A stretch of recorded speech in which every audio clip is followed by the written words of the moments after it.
سیدنا عثمان رضی اللہ تعالیٰ عنہ کے زمانے میں جب مدینے میں قحط پڑا، اناج کی کمی، سپلائی نہیں ہو رہی، سیدنا عثمان کا قافلہ شام سے آیا.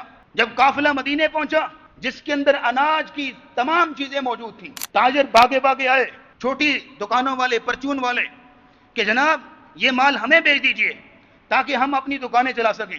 ان کا ارادہ یہ تھا کہ سیدنا عثمان سے خرید کے مہنگے داموں فروخت کریں گے اور خوب منافع کمائیں گے. سیدنا عثمان نے کہا تم مجھے کتنا پروفٹ دیتے ہو؟ کہا جی 1%، 10 کی، یہ 10 والی چیز 11 میں دیں گے.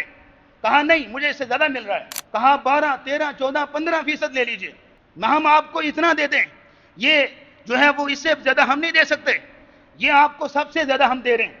کہا مجھے اس سے بھی زیادہ مل رہا ہے. وہ حیران ہو گئے، کون سا تاجر ہے مدینے میں جو اس سے زیادہ 10 کی چیز 15 میں خرید رہا ہے؟ کون ہے؟ ایسا تو کوئی بھی نہیں. کہا میرا اللہ مجھے کہتا ہے من جاء بالحسنۃ فلہ عشر امثالھا، جو ایک دانہ خرچ کرے گا 10 گنا بڑھا کے عطا کروں گا. میرا رب مجھے جو ہے 10 گنا بڑھا کے دیتا ہے. تو سارا مدینے والوں میں فری میں بانٹ دیا، تقسیم کر دیا. یہ ہے من اعطا، جس کے اندر اعطا ہے، جس کے اندر جود و سخا ہے.